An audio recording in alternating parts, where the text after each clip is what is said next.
Pranakasha live stream.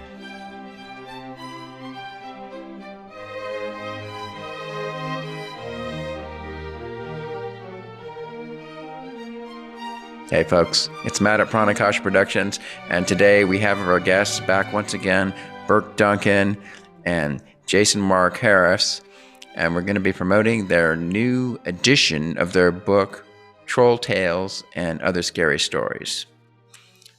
And before we get started, I'm going to start promoting my channel like you're supposed to on YouTube, which is, if you like what you see, give us a like right down there, thumbs up, and subscribe if you haven't, and share the video, share it on Twitter or Facebook. That always helps. YouTube will be happy with that. And then also leave a comment. And I promise that Pranakasha Productions will comment back. So you'll have a little conversation with Pranakasha Productions, aka Pranakasha Matt, aka me. So I'll be the guy that'll be coming back into you. So do all that stuff, and YouTube will be happy, and it will share the video more, and life will be good. All right, so we've got Birke with a new set of glasses. Yes. They're rather striking. Thank you. I like that. So is that just for impact, or is there some corrective lenses involved as well? Definitely corrective lens. Okay. All right, well, hopefully it will correct your mind also. Can't be done. Obviously, now this is like the third time you've been on the show, right? Something the along fourth? those lines, yes. Okay, plus me and Birke went to high school together, so there's going to be an extra amount of jabs going back and forth. All right, and then Jason Marc Harris is up there lurking in what you were telling me is a walk-in closet that's a bit dimly lit. So Yes, exactly. Right. Okay. So I rely upon backgrounds. yeah. I wouldn't mind seeing some old clothes hanging on a hanger. Like, that's what I have behind me. This is basically a closet. You'll mainly just see the wall, but Yeah. I just thought people might like seeing this revenant here, the bloody indication on the phantom, right? And then scaring that back there, and revenant being a type of haunting spirit. So That's a certain class of haunting spirit. yes. Within the glossary of our book, The Troll Tale and Other Scary Stories. And if I remember, Birke, you were always fond of pointing out that revenants can be affected by bullets. Yes. Yes, I don't know this from experience. I know it from research. Silver bullets. Not necessarily.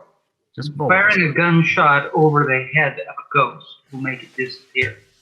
They're also allergic, as it were, to steel or silver. So is it the S quality that is particularly painful for evil spirits? I think it's because of the metal involved. A revenant, according to our glossary, is a ghost, especially of a specific person, as opposed to an impersonal spook with no known identity. Okay.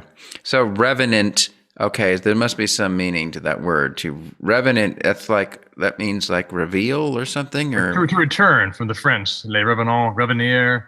Oh, revenir, yeah, to come back. Yes. Or to return. Coming back. Revenir, okay. Often out of anger, unfinished business, usually single-minded vengeance. But many hauntings are far gentler than that and even beneficial. Revenant.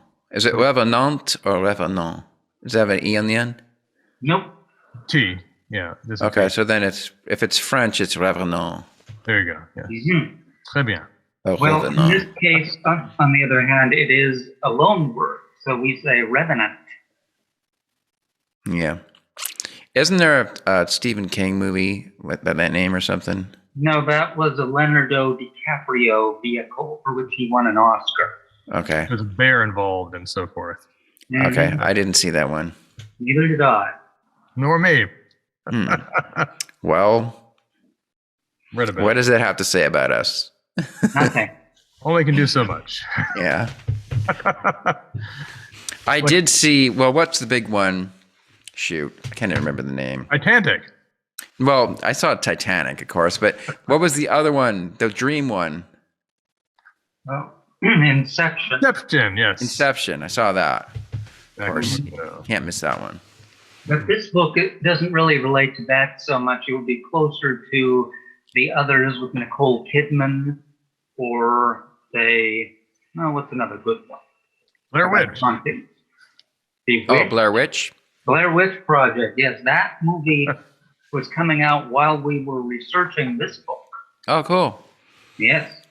To tell you the truth, I never saw Blair Witch Project. I just saw clips of it to know what it was about, but I never actually saw it. Well, I didn't either because the previews gave me nightmares. All that camera shaking.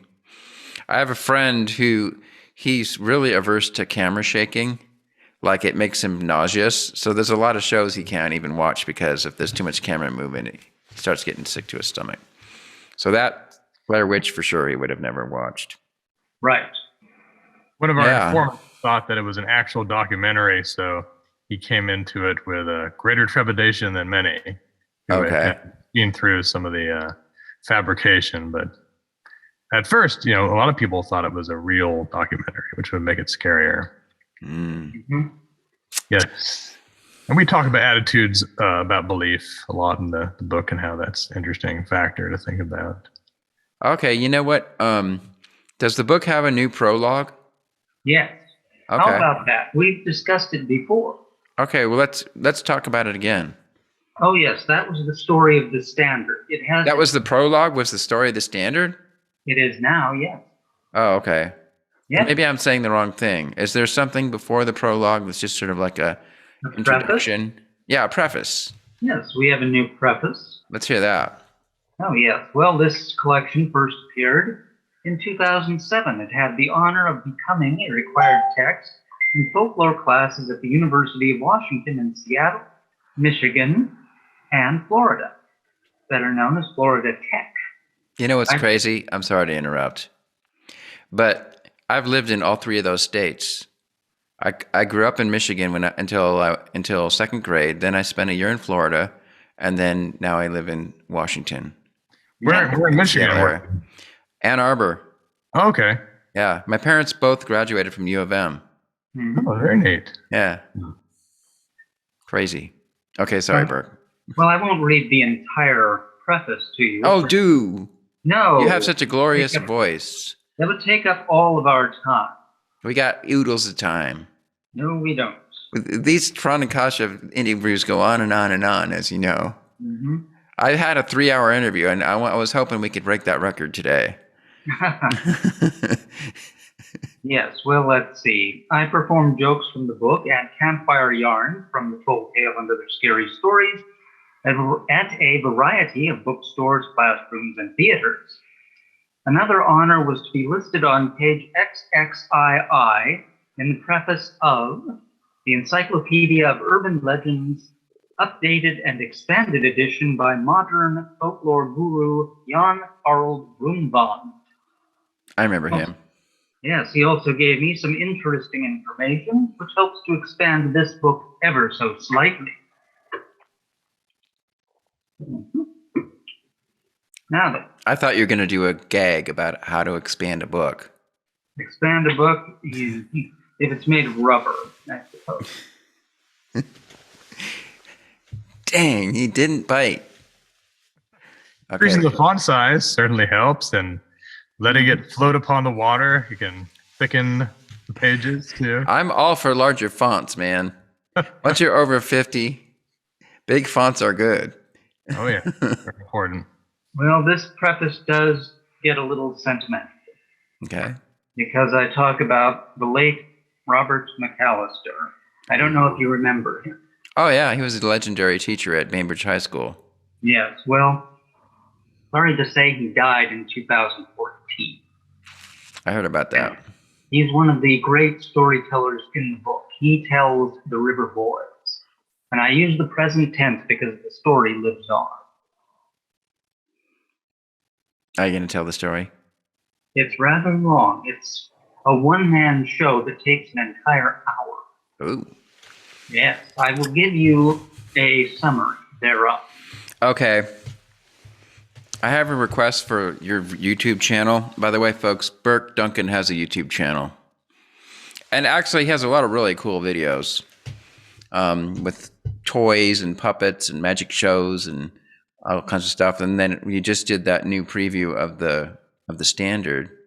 Yes, the So story. now my next request is that you do that 1 hour long play or whatever you want to call it on your YouTube channel.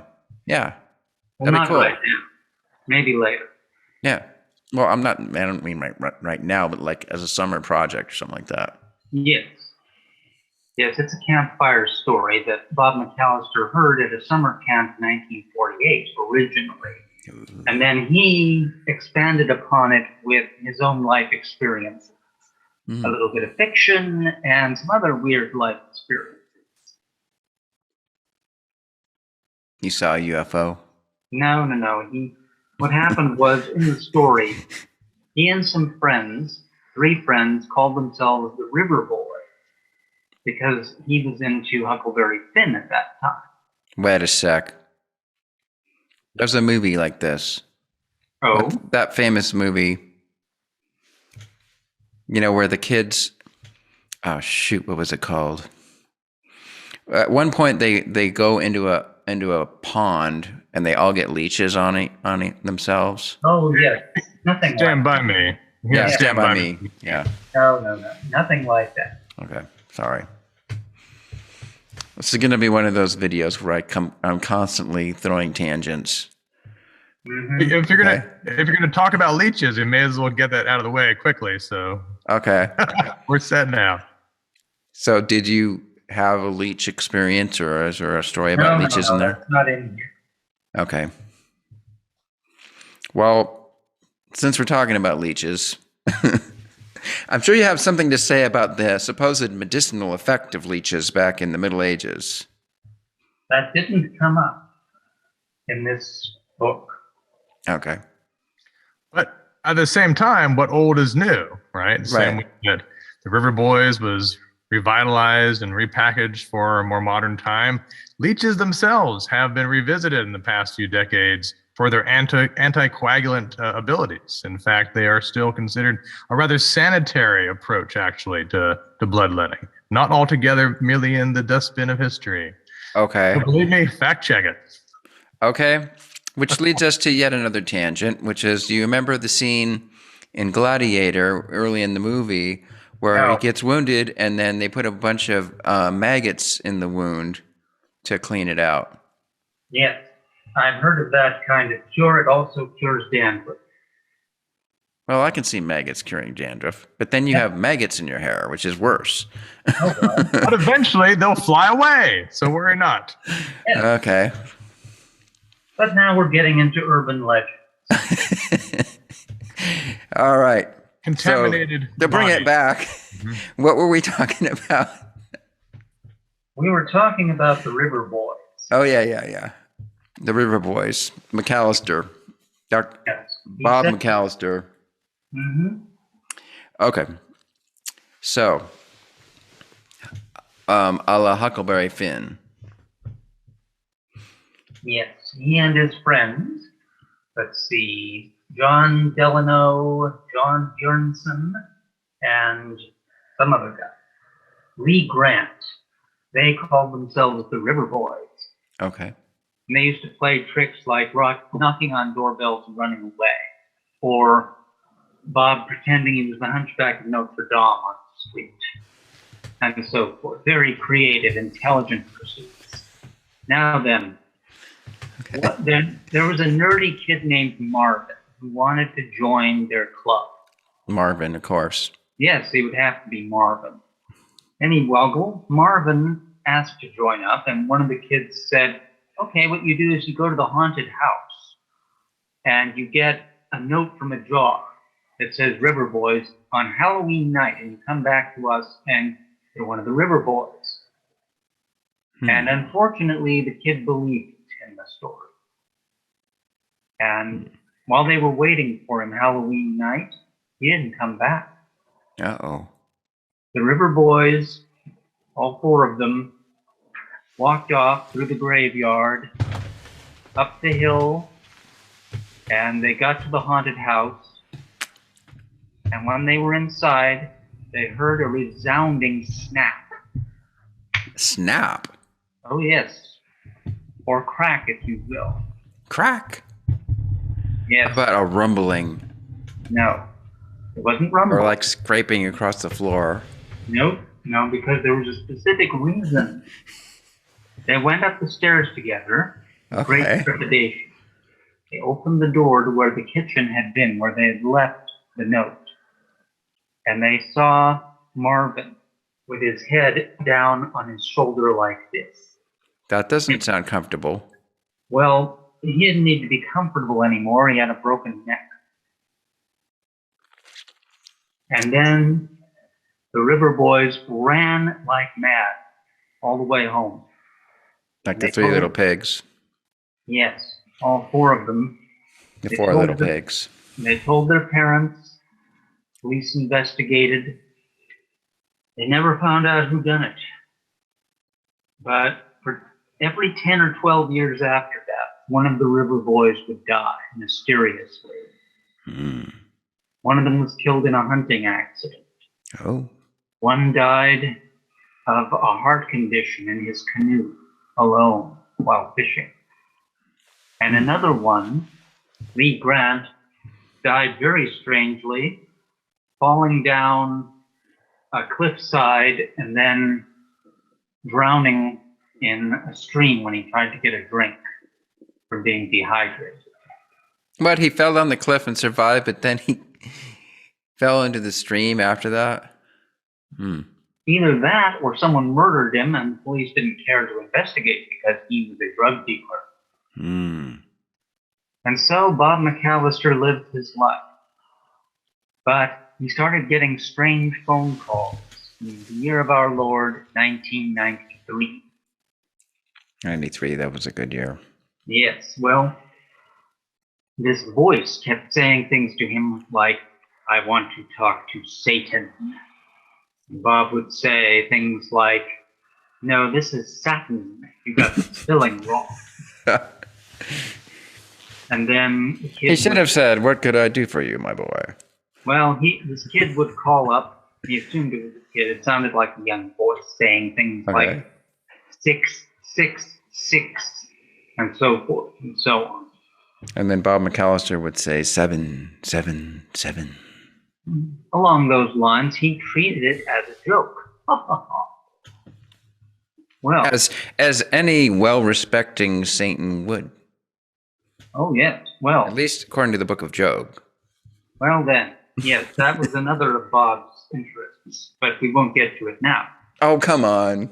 No, that's too tangential even for you. Go on. Anyway, Bob was the last speaker at an awards assembly at Bainbridge High School. Okay. He was there to give out the theater awards. Of course. The vice principal came up to him, a fellow named Mr. Fritz. I think I remember Mr. Fritz. No, that was after you left. Oh, I imagined it then. Yes, you did. Yes, my mother said with a name like Mr. Fritz, he should have been a hairdresser. Well, of course. Yes. Now then, Mr. Fritz told Bob, you cannot take 10 minutes like you did last year. Just take 5 minutes. And Bob said, no, I'm going to take all 10 minutes. And Mr. Fritz said, you can't do that. And Bob said, well, fine, then I won't do it. And so they had their little tiff, and Bob... Was this as he was walking up to the mic? No, this is an hour before. Okay. But anyway, Bob was sitting in the stands, and a teacher said to him, a lady teacher, said to him, Bob, will you hand out flowers to the seniors as they depart from the gym? And Bob said, of course. Bob ducked into the grandstand to get the flowers. And then he heard shouting, and he looked toward the microphone, and there was a kid from one of his classes holding a teacher around the neck as such, headlocked this teacher with a knife to her throat, and he was screaming into a dead microphone. And Bob, that's a true story. This part is, Bob, seeing this, was thrilled because he thought, I've reached him. He's doing something theatrical. And then the principal and a kid by name of Dave both approached the hostage taker. The hostage taker whipped his knife across the arm of the student, cutting him, and then the principal bravely grabbed the blade of the knife. You don't do that because it comes out easily. Then two teachers came to the rescue. Two teachers with the unlikely names of Jim and Bim. Jim and Bim grabbed the hostage taker. Bim, yes, he had changed his name from Steve to what you just heard. Bim. Mm-hmm. Yes. Okay. Yes. Tangents away. Anyway. Well, we'll loop back to that after the punchline. So as they were hauling this young man away, he shouted, "I'm the one you'll remember today." And they did. He got 2 years in jail for it. See, he had a delusion that he was the son of Moses. And it was his job to kill the Antichrist, Bob McAllister. Okay, hold on. Number one, I don't think Moses had a wife, did he? Yes, he had a wife. What was her name? Marion? Marion? That can't be. Okay, well, he was definitely married. Okay. And I don't think he had any sons, but of course, this fellow was psychotic. I mean, he should have said that he should have invoked Paul or one of the apostles rather than go all the way back to Moses. You can't really put any logic to this, and he's insane. Yes. He thought Bob McAllister was the Antichrist. Because Moses wouldn't even know about the concept of an Antichrist. No. I mean, if it was Moses, he was probably still arguing about who is the Christ. Mm-hmm. Okay. Anyway, sorry. Did somebody just chat us? Yes. Who? I was providing context. Oh. Biblical context there. Oh, we gotta. Thank you. But I can't click it, at least not from over here. Okay, well, could you tell us what the context is? Oh, yes. It matters about Moses. A grateful Jethro gives Moses his daughter Zipporah in marriage. Despite the religious differences, they marry and have two sons, Gershom and Eliezer. I had to look that up, though. Okay, so Moses was married, apparently. Okay, we don't want to be struck down by lightning, so it's good to observe. Yes. Well, so Bob McAllister's time came for a bizarre death, and it did not happen. He was rescued. Yes. Okay, wait a sec. He was rescued from the kid with the knife? Well, by not being at the microphone at the appointed time. Oh, I see. Yeah. See, to tell the truth, what I thought the story was going to go is that nobody would know what to do, and then Bob McAllister would walk up to the stage with flowers and hand a flower to the kid with a knife, and then he would immediately surrender himself and walk away peacefully. I could see that, but unfortunately, that part of the story is true, so you can't make it too logical. Can't elaborate. Yes. You can provide an alternate ending. Oh, yeah. Yeah. So about the middle part of the book is about Bob's story and what led up to it. Okay. Mm-hmm. Jason, unlike me, would ask anyone we met for a ghost story. Like that girl playing the piano in Hansy Hall. Or we went to one place to find out about a ghost, and instead we talked to, I think, the manager about her grandmother's psychic abilities. Oh, okay. Mm-hmm. We heard about this last time too, right? College Inn. That's right. The College Inn. Oh, the College Inn. You mean at the in the U District? Mm-hmm. Yeah. Yes. My roommate from college worked there. Oh, great. Yeah. Cool. Okay. Yes. Of course, We didn't I talk only about went that. there once, so I hardly know anything about the College Inn except that my roommate would talk about it a lot. Well, it's like this one story was that her grandfather, the railroad man, rushed home. The flood, right? This one about the flood. Yeah, I was getting to that. Yes. Mhm. Yes, he rushed home because a flood was coming. Are we talking the 40 days and 40 nights flood? No, this was a little later than that. A few years had passed, and this railroad man heard that a terrible flood was coming to his hometown in Montana. He rushed home, and his wife was already moving things to high shelves. And she said, "You'll call me crazy, but I had a dream that the water was going to come up to this level, so I'm moving everything up to that level, to that shelf." And sure enough, that's how high the water came in their home. Wow. Yes. What does it have to do with the College Inn? The lady at the College Inn told us the story because Jason asked her for ghost stories. I see.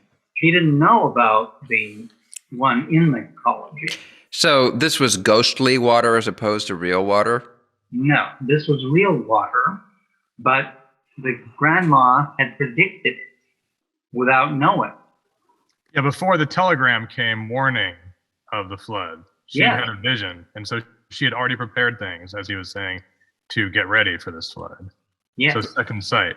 Okay, so but where's the ghost? There is no ghost in this. So it's a ghost story without a ghost? It's second sight, as we said. Yes, it's preternatural, like a gift of precognition. Yes. Okay. Mm-hmm. Second sight, according to our... Sounds like more like prophecy than ghost story to me. Yeah, it's a psychic talent for being able to see the supernatural, also known as the third eye. Well, hold on. Since you mentioned the third eye, well, the third eye is like the Agnya chakra in yoga, right? It's just an energy center. So it happens to be right here on your forehead, kind of in between your two eyes. So it's called the third eye. But so how, I mean, focusing on that creates certain types of abilities. Maybe looking into the future might be one of them, but yeah. Now I've derailed all of us, including myself. Okay, sorry, Birke. Jason met a lot of people and Okay. got a lot of great stories out.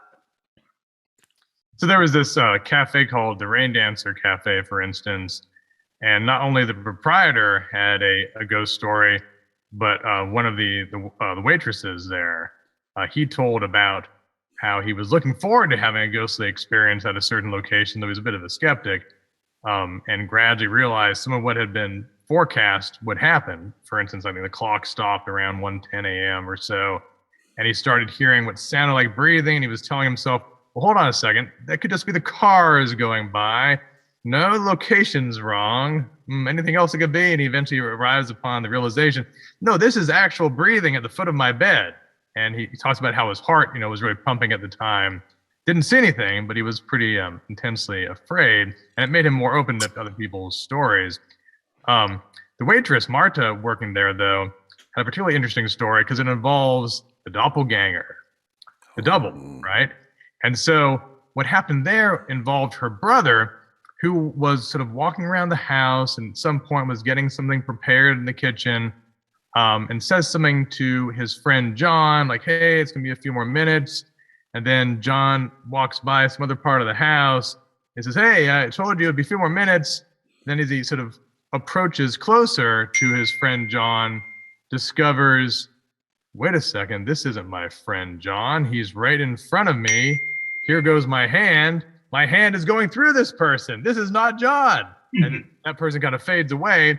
And then John, sure enough, shows up further down the hall saying, what are you doing? What was going on? And then the sister who was telling the story to begin with, she says a little later, unbeknownst to her that anything strange had happened, she saw this figure that looked like the friend John, but had a blank face and a see-through body and had sort of the posture and build of the friend John and just kind of faded away.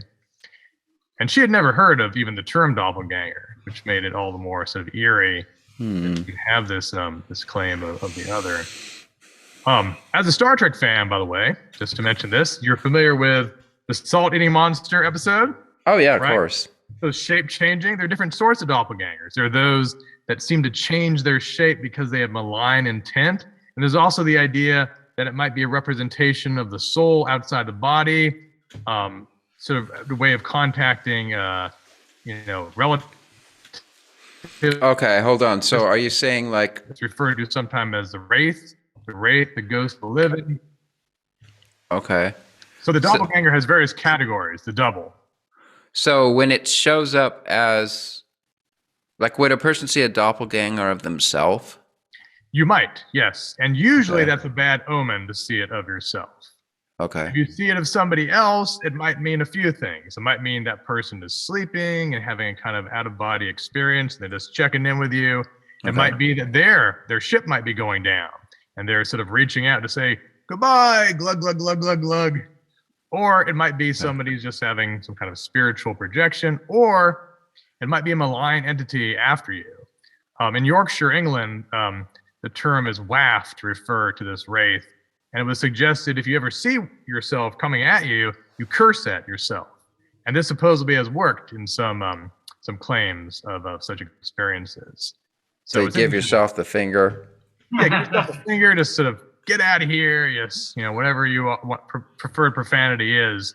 Okay. So that's one of the interesting things about folklore. There's no one rigid sort of advice for prophylaxis, of protection, of direction. There are different competing narratives. Except for wearing fresh garlic around your neck. That's always a good idea anyway. You don't want to make too many friends, so keep them at a distance. But yeah, there's tales, for instance, of the Talmud of Solomon being sort of disrupted by Asmodeus pretending to be Solomon, so he can have affairs with his consorts and wives and so forth. There's similar stories in Vietnam of this kind of cat demon that comes in the house and takes the form of someone there and wreaks havoc. And that's why I was thinking of the salt-eating monster, for instance, in Star Trek, because that rather hideous creature, which rather startled me as a child when I saw it, would take the form of different people's sort of ideal woman, right? Or usually it was woman, not always, but to sort of cozen them, to try to deceive them and lure them into feeling complacency. Yes, complacency. Yeah. Yeah, but that's one of the interesting things, right? Seeing the double, it varies. Goethe supposedly saw his double as well, but didn't recognize it till supposedly 7 years later when he was wearing some kind of gray suit and thought to himself, oh my gosh, that was me I saw. I saw myself 7 years in advance. So notable figures have had such experiences of seeing themselves. So in that case of Goethe, would that really be a ghost, or did you just see some kind of weird time doorway reflection of him of his actual self? Yeah, so it wouldn't say it was a ghost, but you could say that it was at least his wraith. It was a projection of himself that was a kind of double. Recently, you may have seen this. They've got this theory now of a mirror universe that might be explaining some slight inconsistencies of gravity and expansion measurements of the universe. So who knows? We don't worry as folklorists whether it can be explained by science, whether it is indeed supernatural. We just collect the stories and have fun with that and compare things. Okay. That sounds fun. Yes. Indeed. So if you haven't seen your doppelganger yet, well, probably guess as well. But if you do, don't panic. There's more than one possible explanation or sequence that could happen. So it could be my good doppelganger or my bad doppelganger. Yes, indeed. Or maybe you'll see someone's wraith. Burke's mother, not to make it too personal, but she's in the book, right? Oh. She saw the wraith of an ill relative shortly before she No, died. right? It was the neighbor. The neighbor, okay. She Yes. saw her in the pantsuit. Wasn't that what it is? Yes. Yeah. That was in the early 70s, maybe 1974 or 5. I remember it at the time because We had a nice neighbor across the street in Bellevue. Her name was Mrs. Copeland, and she lived in a yellow house. Well, she came down with a relapse of cancer when she was in her 80s after a 30-year remission. My mom and dad went to visit her in the hospital, and then my mother had a dream that she saw Mrs. Copeland outside in her front yard wearing a very elegant tweed gray pantsuit. And Mrs. Copeland's cheeks were rosy red, and she looked terrific. My mom said to her, "I thought you were sick," and Mrs. Copeland said that she felt great. Well, when my mom woke up later that day, she found out Mrs. Copeland had passed away. A few days later, my parents went to the funeral. And when my mother came back, she was quite dazed because it was an open casket affair. And when she looked in the coffin, Mrs. Copeland was wearing that gray pantsuit, which my mother had never seen before in real life. Not only that, but her cheeks were rosy red. Wow. That is wild. I should add, by the way, Burke was mentioning how often I could just ask different people if they'd had any ghostly experiences. Survey just came out in 2021 indicating 2 out of 5 people in the United States have reason to believe in ghosts, and 1 out of 5 claim they've had ghostly experiences. So quite a few, in fact. So it's not too hard to hit the mark either with the person you're asking or they've heard of somebody, friend or family member. Many stories out there. Many indeed. Yes. Perhaps you have one, Matt. Well, Is that possible? I did hear an odd sound in my house the other day. Let's hear it. Poltergeist. Well, I heard this crashing sound, and I wasn't sure what room it was from. And then I was a bit concerned, but then I looked around and I couldn't see anything, so I said, well, whatever. And then you know what happened? The next day, having forgot about the whole thing, I was in my bathroom and I was taking a shower, and I had my phone. I tend to watch YouTube channels now in the shower. Make fun of me, whatever, if you want, but I do that now. Who doesn't, right? What else would you do in the shower? I know, besides like soap op. So I had my YouTube channel on, and then I looked down on it's a shower and a bathtub. So I looked down on the bathtub floor, and on the floor was this little, what do you call it? It's like a little timer, sand timer with little colored sand in it. Oh, yes, an hourglass. An hourglass thing that about this big with a suction cup on it. And you know what had happened? It had fallen down. It had fallen from its place on the shower wall where I suction cup it up and turn it the other way when I want to see how long I've done a shower for. Whoa. That would fall into the example of perhaps an anti-memorot, if I'm not mistaken. Anti-memorot. Anti-tail? Yes, definitely. But there's a problem. You see, an hourglass falling like that is symbolic of your time running out. It does seem a little uncanny, at the very least. It is uncanny. It is ominous. It was very nice knowing you. But if I put it back, didn't it give me my time back? That may be true, yeah. Okay, well, there's one other twist to it. I failed to mention that in this shower, there's actually 2 of these. So only one of them fell. The other one was perfectly stuck to the wall still. How poetic. Well, yeah. So maybe that just means that some aspect of my life, the time has run out, but the other aspect is fine. That's true. A transition. You may have just gone through a transition. Well, my wife just flew to Hawaii today and left me all alone. Split. So that could temporarily be split, a temporal split, not a permanent split. Yes. We discussed the simultaneous informatory experience in our conversation about the story of the Standard. Okay. You may recall that the Standard floated away from its place in the sand spit 10 years after it had been beached there, on the very day its owner died. And then it came back for his funeral on November 2nd, 7 days later. From October 26th to November 2nd, it was out of sight. And then it disappeared into the mist. Yes. And then it reappeared from the mist. Well, it was on the beach at the base of the cliff, on top of which is the cemetery. Where all 52 feet of the Standard. Yes, exactly. Yeah. There's a slight sequel to the story that I've left out of both videos. After the event, the people in the neighborhood got in their rowboats, they got their ropes and poles, and they hauled the Standard back to the sand spit and left it there. And no kids played on it again. Eventually, the tides and winds and so forth broke it up. So if I go scuba diving in that area, will I find the Standard at the bottom of the... That's highly unlikely. It would have been washed away in pieces. How convenient. Years ago.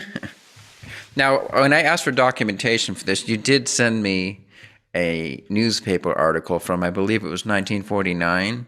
No, 1945. 1945, okay. Yes. So there's that, but still, I mean, if you look people could have just made that up.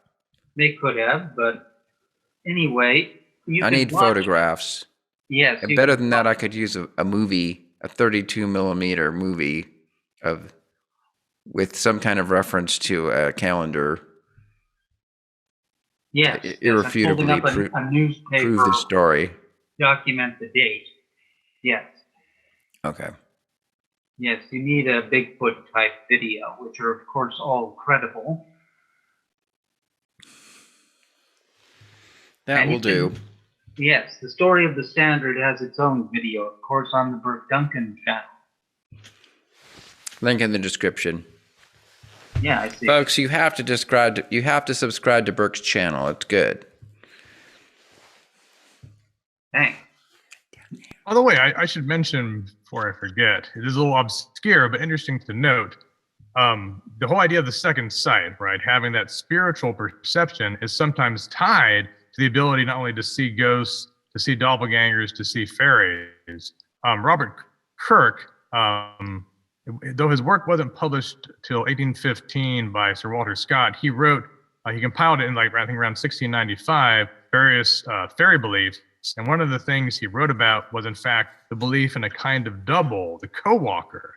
And it was believed this was a sort of correspondent of living people in the fairy world that would exist before, during, and after someone's death. And indeed, sort of the ways that fairyland exists and the belief in the underworld, it's a sort of murky, intertangled mixture. And sometimes the idea of the spirits of the dead and fairies are not quite distinct. Anyway, so that's an example there, because people who have second sight, in Scottish lore, for instance, and their equivalents of second sight in other cultures, is the belief that you can perceive the living and the dead, the supernatural beings, and so forth. There's some fairy legends, for instance, of fairies who will punish somebody for seeing them. They'll take out their eye. They'll put something horrible in their eye.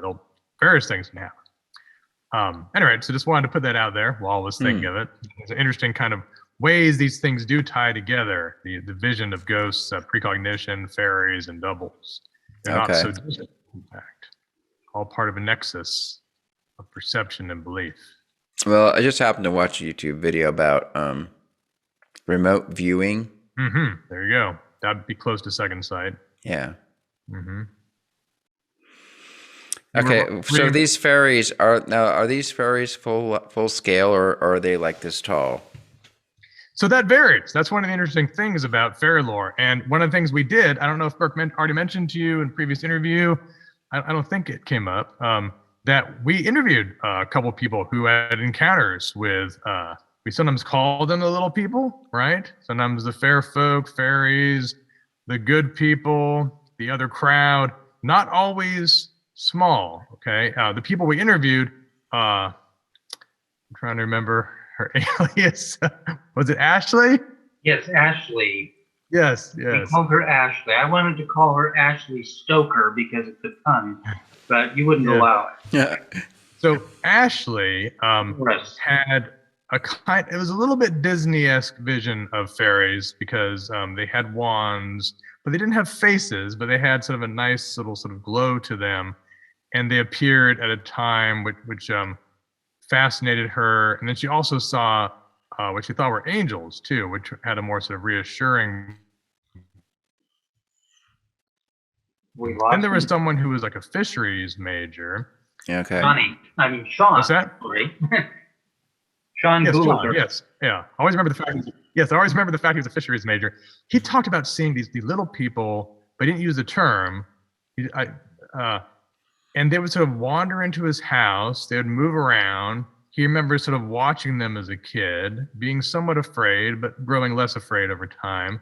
And what was really remarkable about that was he described their skin color, neither white nor black, not any kind of color you typically see someone's facial features. And there's a folk belief about fairy beings in Georgia, which says something very similar about the skin and the roughness, and also the size, that sort of childlike size. And his nephew went on to see similar beings, though his sister, who I believe was a psychiatrist, didn't think anything remarkable about it. He wasn't really too curious about it. It was she was a school psychologist, and she thought it wasn't real. It was just something neurological. Now in Hawaii, and also I think in the other Philippines, they have this thing called a menehune. You heard of the menehunes? They're like more diminutive, right? What's that? Aren't they diminutive and sometimes invisible? Yeah, but they're also small, like little gnomes. I think they're about that tall or so, and they're kind of capricious. I don't know if they're necessarily evil. They just like to play tricks on people, from what I heard. Yeah, and though the examples we just gave were of the fairies being smaller, there are a lot of folk legends recorded where people first think they're encountering just people that later on sort of disappear, and they realize, oh, those are the fair folk. It's a fairy. Mm-hmm. Yeah, and they're not always so much fun either, because they're tales of abductions, changelings taking the baby and replacing it. Ooh, fairy so lovers now that stalk you and drain your vitality. They give you a stroke, the fairy blast. Well, this sounds like UFO encounters. It sounds like UFO abduction and all that kind of stuff now. Well, what's interesting about that, Carl Sagan thought that it was a similar phenomenon, therefore being explained by UFO mythology later. But the thing is, the fairy beliefs still continue. It hasn't gone away.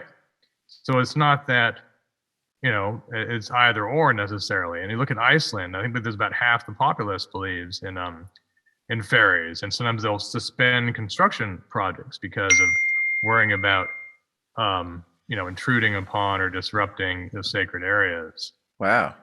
Mm-hmm. So who knows ultimately, right? And don't forget, multidimensional universe.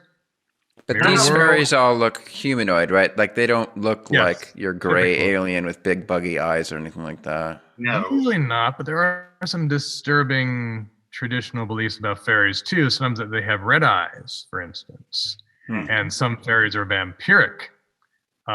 There's some tales, I believe, in the Irish mountains called the Reeks, of, for instance, these pipers who thought they had encountered these beautiful women there. They were playing their music, and then one of the fellows discovers, oh my goodness, there's blood running down my friend's leg, and oh my gosh, that woman there has deer hooves, and he's running out of the cave entrance, and all his friends get killed, but he survives. Tell the tale. Yes. That sounds like the sirens of Odysseus. Well, you get some overlap. You do get some overlap. Oh, yes, definitely. The Balban Sith speaking of, and I know as a sci-fi fan, you might think of Star Wars. I'm sure where the name was stolen from. There we go. Spelling it Hey, out there. he's using Google. That's not fair. I'm not That's using cheating. Google. I'm not using Google. I just typed it out from memory. I may have misspelled the first word though. Oh, now we got another. I just read the word. That's all. Yes. See, the weird thing is, maybe let me just a sec. I'm going to enable my chat. Hold on. Maybe that's my problem. Vampiric fairies. And some fairy tales of the, or fairy legends of the, Now I can see the changelings chat. are lacto-vampiric. They're there to steal the breast milk of the human mother. Well, that's not very nice. However, it's better than have you heard of the burning of Bridget Cleary? This is late 19th century, and burned his wife to death and claimed she was a changeling, which also isn't very nice, but it was done. Some argue that it was done disingenuously. Others said no, this was his belief. So of course, this is defense at trial.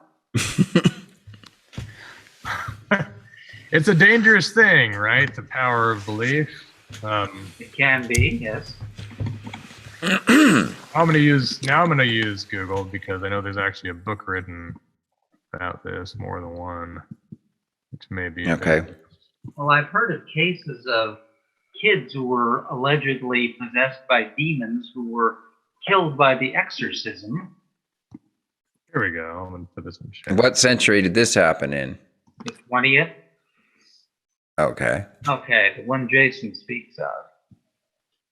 irishtimes.com. That sounds interesting. The story of the last witch burned. Okay. But witch is used loosely, as you see. The husband believed she was a fairy changeling. And what became of the husband? I think he was sentenced. Sentenced? Yeah, I think he was. But what his sentence was, I'm not sure. And this is in 1895. Yeah. That was a while ago. But still late in the game. He was sentenced to 20 years penal servitude. And there were other people who were convicted of participating in this. So that's what's really interesting. It wasn't just one lone person's belief, but there was a communal aspect involved there. Wow. That did not make it into the book. No. This comes to mind now and then when thinking of very unpleasant examples of changeling belief. It's also been argued that maybe some people rationalize their brutality towards, birth defects and or just lack of understanding of what was happening with their infants, thinking that they were taken by the fairies.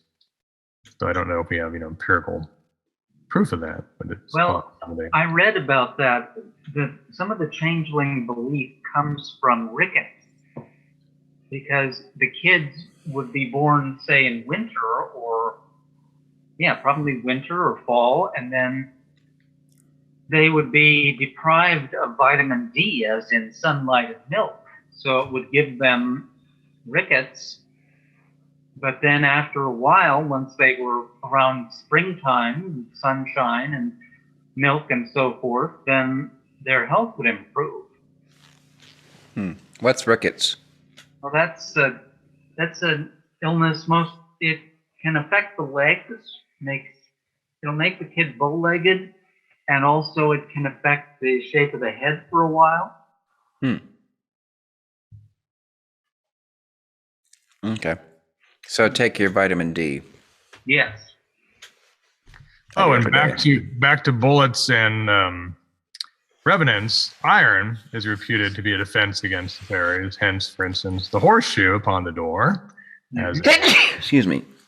Listen, tight. Keep the soul inside. Yes. Not only that, but we want you to live. Yes. Yeah. So, well, I mean, the Earth core is full of iron. So I guess the fairies don't live in the underworld then. Well, there's different accounts of that, since they do have their hills. But where the actual place of the fair realm is sort of weird physics. And you may have heard about trips to fairyland, and the person comes back, and all their friends are gone, and maybe they're a generation later, or they crumble to dust. So it's almost like a light speed time travel. Yeah, this is like the UFO encounter again. It does again have that possibility, or at least the some of the elements of it. It's interesting to think about. Yes. Oh yeah. Okay. No denying it, but we don't know. All right. And then do these fairies, I mean, do they have wings like Tinkerbell, or is that just one class of fairy? No, that was Shakespeare's imposition. No need for wings when you're a magical being. You just fly. Okay, so they just use they're like spirit beings that just use the power of their mind to fly. Yeah, if they even need to fly. Or they just sort of transport from here to there, kind of Bewitched style. Well, it's also invisibility. They They do have most that anything, power. it seems. Yeah. Now, a lot of this probably comes from animism. The belief that everything has a spirit. Well, that's not that unreasonable. No, not at all. I mean, you think about all the atoms, molecules, and such. Animism is pretty scientific. Well, actually, I've even considered that even an electron has a sense of identity. Is there a science joke coming? No, this is actually, I've actually considered, well, here's the other part. You know the business about when you entangle two subatomic particles and get into quantum entanglement, and then it really upset Einstein because it made this possibility that they could influence each other at a distance at faster than the speed of light and such. Well, and people were saying, well, that's impossible. How could they? Well, here's what I say. That actually, every particle in the universe is really interconnected with all the others. Like, I mean, their sense of separateness is ultimately an illusion. So outward. Yeah. So they're all connected. So everything's connected and actually on a certain level in communication with everything else. So, and it's not limited by the speed of light. So something like that could easily happen in that kind of a situation. That's my take on it. Seems reasonable. Seems plausible. Why not? I mean, there used to be a theory that I can't remember who coined it. There was one physicist that had this theory that all the bajillions of electrons in the entire universe were actually all the same electron, just manifesting in a different way. Yeah, stuff like that. There's some pretty wild stuff out there. Yes. Yeah. Whatever one thinks, you're bound to get a charge out of it. A unit charge, specifically. We have to have a few jokes, since jokes are part of folklore as well, right? Yeah. Humor. Indeed. Yeah. Yes. Oh, that one. And laugh without guilt. Don't hesitate. That was from our very first Birke podcast or YouTube video. Remember that one? Oh, yes. Wow. Now, the thing, okay, I'm going to go there again. I think I asked this exact same question in that original video, was like, I don't even consider feeling guilty about laughing. So I'm like, well, it's not even an issue. Well, depending on the material, though, right? I mean, Okay.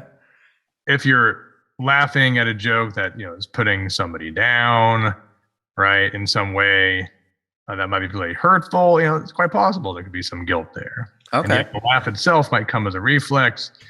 So that's why we one of the reasons why we were sort of aiming for material that's, less likely to carry the burden of guilt. You won't go as deep into the bowels of hell for these jokes, reading them, I think. Okay, so that's like somehow you get pleasure out of seeing somebody else's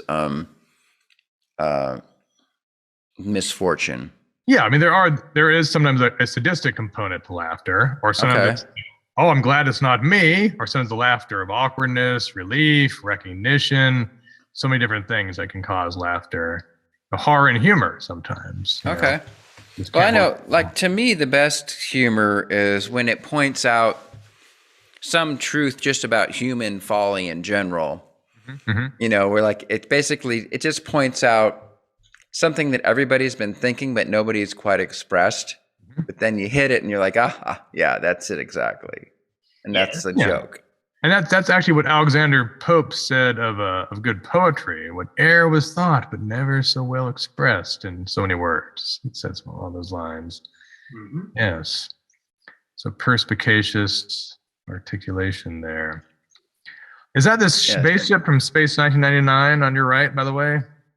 No, actually, what it is, that'd be cool if I had one of those. This is actually it's a shuttle. The shuttle. Shuttlecraft from TNG. A friend of mine from work gave it to me.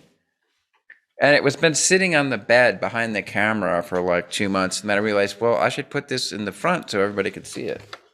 So, yeah, it's a shuttlecraft. Okay. Yeah, at first I couldn't see whether there was a longer ship behind it. The front of it reminds me a little bit of that one. Yeah, but since we're talking props, let's see if you guys can tell me what this is.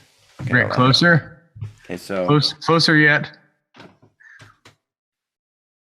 Vishnu? what do you think, Jason? Show. Let's see. Let me make it so I can see better. For some reason it's showing me Burke. How do I go back? Say something, Matt. Me? There we go. Oh, yeah. Okay. Or is that okay? So Krishna. Is it Krishna? Krishna, the dancer and singer. Yeah, it's Krishna. Okay. But actually, when you said Vishnu, that's partly right because Krishna is an incarnation of Vishnu. Preserver. Yeah.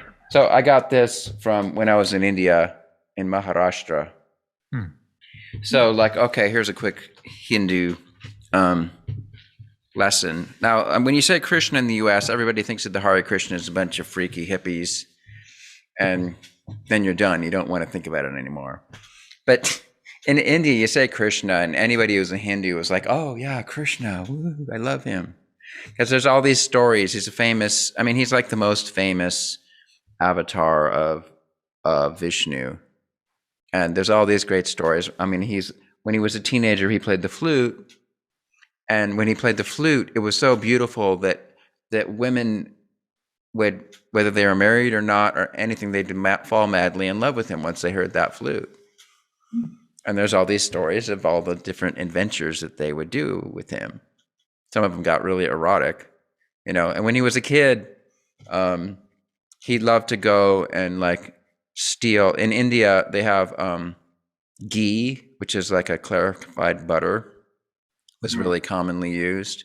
And he would go and he would like get in the ghee pots and eat the ghee and do all kinds of different little pranks that little kids would do, that would get their moms mad at him. He would do all this stuff. And then, of course, since he was actually an incarnation of the god Vishnu, he had all these magic powers. So he'd kind of flip back and forth all the time between being a bratty kid and then suddenly he'd go slay some demon or, kill this 7-headed dragon or something like that, and then go back to being a kid again. There's a million stories like that, and they're really fascinating. So anyway, if you ever go to India, you'll see a statue like this all over the place. So, yeah, right by my shuttlecraft. And then, of course, we got the lava lamp. Yes. And I used to sell those. good man. And then this, it's hard to see. Can you see the little dangly thingies? Yes. Dangling, but can't see what those are. Well, it's just basically this lamp I found at Value Village. It's hard to see because of the lighting. And then it's just a nice kind of ornate lamp. And then it's got little plastic emerald thingies. Well, they're not emeralds, but jewels on it that if you do that, they wiggle. There was a gag I did in my Star Trek episode, The Lava Lamp, episode 2, where you would see those things wiggling in the background all the time.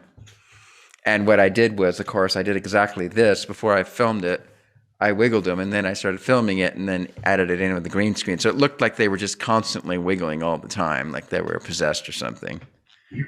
But it was just a little thing. Anyway. Are you a Twin Peaks fan at all, by the way? Trained pigs? Twin Peaks. Oh, Twin Peaks. Yeah, I actually watched the show a long time ago, but I didn't follow the whole thing. Okay, I was just thinking of the Doppelganger again. So But speaking of Twin Peaks, the same actor who plays Paul Muad'Dib in Dune. Which I still maintain is the best version of Dune, is that miniseries. Wasn't he all 17 or something when he did that role? He was very young, right? And also, who was in it, Duke Leto, was played by William Hurt. Oh, are we talking also, what's it, Kyle MacLachlan? Yes, Kyle MacLachlan, yeah. Yeah. I saw him once. That version of Dune, in my opinion, is by far the best. For one thing, they spread it out long enough. It was a miniseries, so they didn't have to rush through it. One's Kyle MacLachlan? What's that? Oh, wait, you're speaking of the Kyle MacLachlan, are you not? Are you speaking of something later? No, I'm talking about the miniseries that came out maybe. Oh, okay, not the earlier film. Okay, we got confused. We thought you were talking about Kyle MacLachlan's the film that came out much earlier. When did that one come out? Late 80s, wasn't it? Early 80s. Early 80s. Are you talking about? You're not talking about the one with Sting and yes, Toto? Yeah. No, not that. No, that was a movie. I'm talking about the miniseries, which I believe came out after that. Okay, because of course the main character in Twin Peaks plays the young protagonist there in Dune. Yeah. Interesting. So what was old was new again. Wait, am I getting confused? We're all confused now. It's okay. Which one are you talking about? Who played Paul Muad'Dib in the one that was Toto did the soundtrack? Is that the same as Paul Atreides? Yeah, Paul Atreides. Paul Atreides and Paul Muad'Dib are the same thing. Yeah, the chosen one character. Yeah, that was played by Kyle MacLachlan in the old 80s film. Okay. Yeah. And then Sting was in it too. Yes, exactly. Yeah. I think Patrick Stewart was in it, wasn't he? Oh, you're right. He was. 1984, and that was directed by David Lynch. And there we go. That's okay. In Peaks. David Lynch. Okay. Yeah. There we go. Okay. Well, interesting. And I was not a fan of the heart plug business. It was a bit much. Oh, that right out of the book. Well, I'm just saying, it was very visceral. It was a bit much. Yeah. To witness on the screen.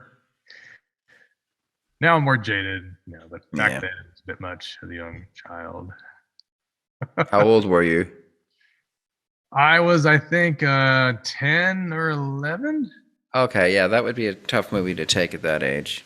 Yeah, at least it wasn't 4. Well, when they were filming Fire Walks with Me, Twin Peaks cinematic film, I was walking along at night in Seattle with some people, and Kyle MacLachlan was sitting outside of a hospital in a lab coat, wearing glasses. I guess he was waiting for the next shot, but this one girl had her jaw dropped to the sidewalk. we turned a corner and she shouted, "I love that man!" And then what did he do? Nothing. I mean, we were around a corner, so apparently he would never hear us. Unless that was a doppelganger. Ooh, could be. All right, back to the book. Okay, we've talked about the standard. We've talked about fairies. What other golden nuggets are we to find in this book? Poltergeists, right? Yes, there was a poltergeist, which I did not see. Now, technically, poltergeist, all it means is friendly ghost, doesn't it? No. Sound ghost, noise ghost. Oh, noise ghost, polter. Yes. Yes. Okay. Not Casper. Yeah. Well, that was when this boyfriend and girlfriend, Garrett and Holly, were visiting Holly's relatives in southern Germany. Okay. they'd hear noises. They were sleeping in the guest room attic upstairs. There was a little closet where the where the peak of the roof goes down, where where the eaves are. There's the triangular closet, and it was always very cold near there. And then they would hear noises. Sometimes there would also be these things in their backpacks that would be moved from place to place when everyone had been downstairs. And then one night, the boyfriend was coming into this attic room, and he saw the shadow of a long-eared something with human fingers, long fingers, that were moving like this up and down as a shadow. He turned on the light, nothing. So he yelled at the intruder, or maybe it was the owner. He yelled at the poltergeist, "Stay in your little room and leave me alone." Well, he told his girlfriend about it. She believed him, and then the next day, after they left this visit, they were on the train together, and the girlfriend said that she didn't want to disturb him in the home, but that night, after his experience, she had woken up and she had seen a little gray being with long ears. And she said to it, "What do you want?" And it disappeared. Well, that sounds like an alien again. A little, but it's also like a kobold, which is the household spirit.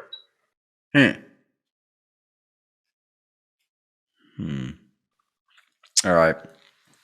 That's one of the few stories in the book where we have a picture that is contemporaneous with the account. All right. This completely disproves Drake's equation and all the people that say, "Where are all the aliens?" They're like, is there some great filter that destroys all intelligent life once it gets to a certain point? And so, like, there's no aliens anywhere. How come we haven't seen any aliens? But all this folklore seems to indicate that there are lots of aliens all over this planet. Well, it wouldn't be UFOs, because how are they getting past the telescopes? Cloaking devices. But then they come here and they don't have the cloaking device? Well, most of the time they do, I guess. Well, then why are they so slipshod with their equipment down here? Well, that's a good question, actually. Yes. Maybe they're just sloppy. Or like maybe the people we see are like the interns or whatever that, don't know the protocol, and so they mess up and then we end up seeing them. Okay, I'll accept that hypothesis. It's how we got Mork and Mindy. Yeah. Well, yeah. See, I mean, I'm pretty much of the camp that's like, I'll accept that the planet Earth is just kind of a terrarium, and there's lots of aliens that basically are studying us, but try their best to stay out of the way because they don't want to just mess us up, because they have some kind of version of the prime directive, a la Star Trek. They want to leave us be, and let us develop without too much interference. I'd buy that.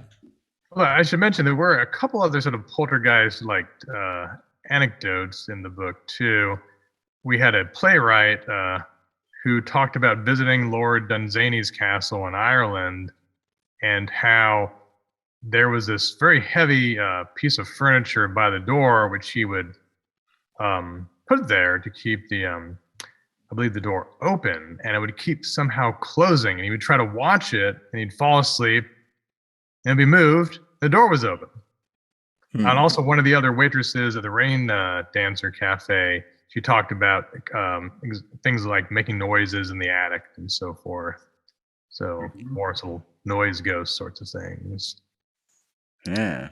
Have you heard of Lord Dunsany by chance? He was a fantasy writer, late 19th, early 20th century. Lovecraft was sort of I wouldn't say a disciple of him, but in some ways was influenced by some of his work, sort of the Dreamlands type stuff, more so than the horror. But Dunsany also sort of invented a mythos with a kind of satirical edge to it. Huh.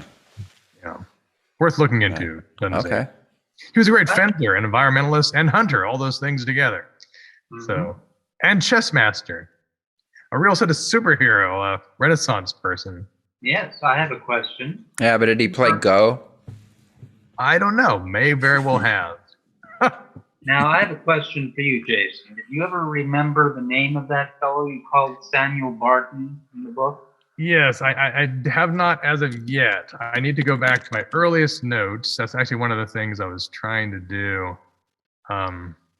way back.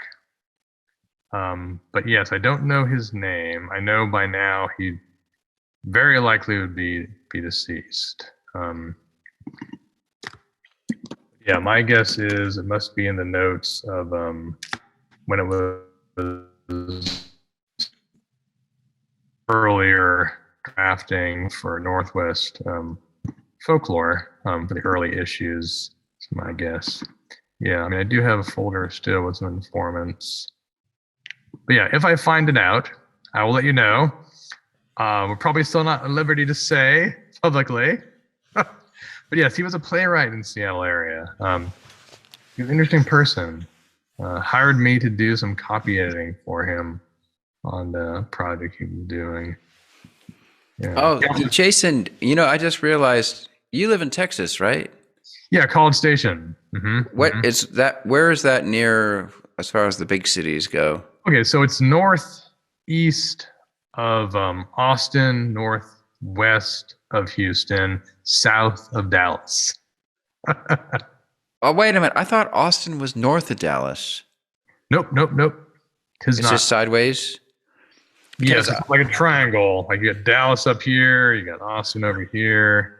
You have got because my hands are backwards in this video, by the way. See, because I visited a friend of mine who lives in Dallas just a couple of weeks ago, and I didn't even think of letting you know that I was around, that was somewhere near. And about 4 hours from here. On a lark, we ended up driving all the way to Galveston. Oh wow, okay. Well, that's still something nice to see. Yeah, and then we ended up staying over the night and then driving back to Dallas the next day. Or I got to drive back to Dallas the next day. It's a big state. Out. Yeah. Takes a while to get places. Yeah. But it's fun. Well, now I already want to go back. I had fun. It was cool. Excellent. Yeah.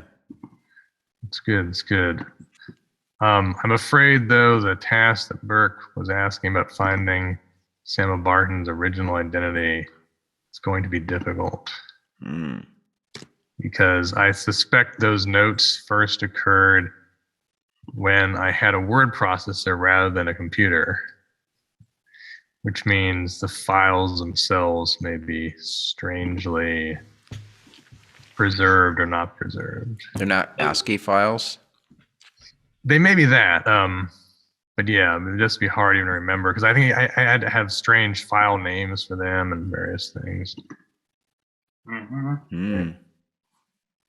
Yeah. Anyhow, but we're not. We have the tales, and his anonymity is preserved. Oh no. And we have. I'm going to put the link in the description again to buy the book on Amazon. So that's going to be cool. And then we've got Birke's YouTube channel, where Birke is going to do a puppet show of the entire book. Right? That sounds good. Yeah, we'll do that. All right. I'm sure you could do it. Okay. Or it's not a puppet show. It could be like one of those shadow things. Oh, yes. Very Balinese. Or you could just open up the book and read it to the camera. That would be worth it too. Yes. Yep. Any of those things Birke's going to do on his channel. Yep. So what else are we going to talk about before we wrap it up? I think we've been babbling for like 90 minutes already. Thereabouts. Believe it or not. So the book.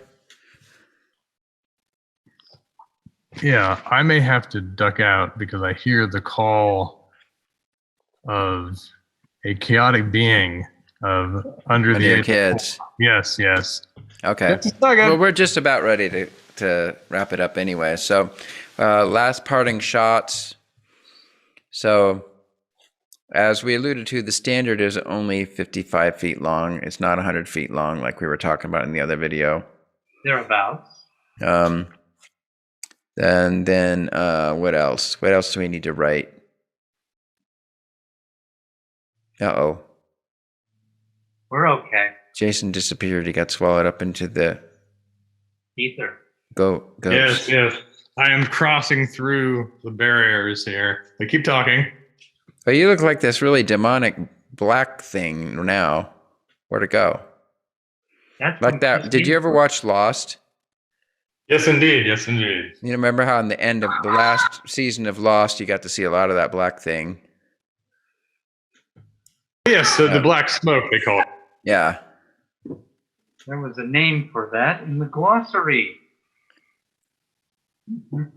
The Lost Black Smoke had a name in your guys' glossary? Oh, yes. Yes. The Buckadoo. Bakadoo. Or Okay. Buckadoo. It's Scottish word for black spirits. Oh, okay. Oh, okay. So it had a historical reference to it. Yes, yes. In fact, in the film Ghost, it looks like something like that drags away the villainous Tony character. Goldwyn. Yes. Oh, yeah, yeah. Okay. Yeah, that's what the demons from the underworld kind of looked like in Ghost, too. They were these sort of black Right. spirits, yeah. Okay. Mhm. Scary. Yes. All right. Final parting thing before we all go away. Oh, I know. Oh, found something. What's that? It's a book, but we can't quite read the text. Is that the glossary? Oh. Oh, Buckadoo. A Bookadoo. Got it. Oh, I know what I can do before we wrap up. Folks, you gotta like the show. You gotta give us a like. You gotta subscribe to the channel, leave a comment, share the video, whatever you can do to encourage the YouTube algorithm to look favorably upon us and spread this wonderful podcast or discussion far and wide. Yes. And we'll love you for it. It should be mentioned, as folklorists, we have to wear many hats to be prepared to go where you might argue no one has gone before, and yet in some ways they have. It's the nature of tradition and innovation. You explore what's been written and talked about, and you see how it's changed and how it compares. Motifs, tale types, all that. You have to keep an eye on what's happened before and what's happening now, which makes it very interesting. Great. Very good. Yeah. All right. Oh, what's that? Wait, what is that? This is a broken microphone for a virtual mic drop. Oh, okay. Just spontaneous silliness. Just to I make it can more drop a fun. phaser. There you go. That's good. If it's too loud, I'm putting on my. I already did the phaser drop. I can drop Right. a name. Oh, yeah, drop a name. Jan Harold Brunbond, who loved our joke book. Ah. And And it's a hitchhiker and so forth. speaking of name dropping, and also, you also met Mark. No, I didn't. You did. Are you talking Mark Oldshaker?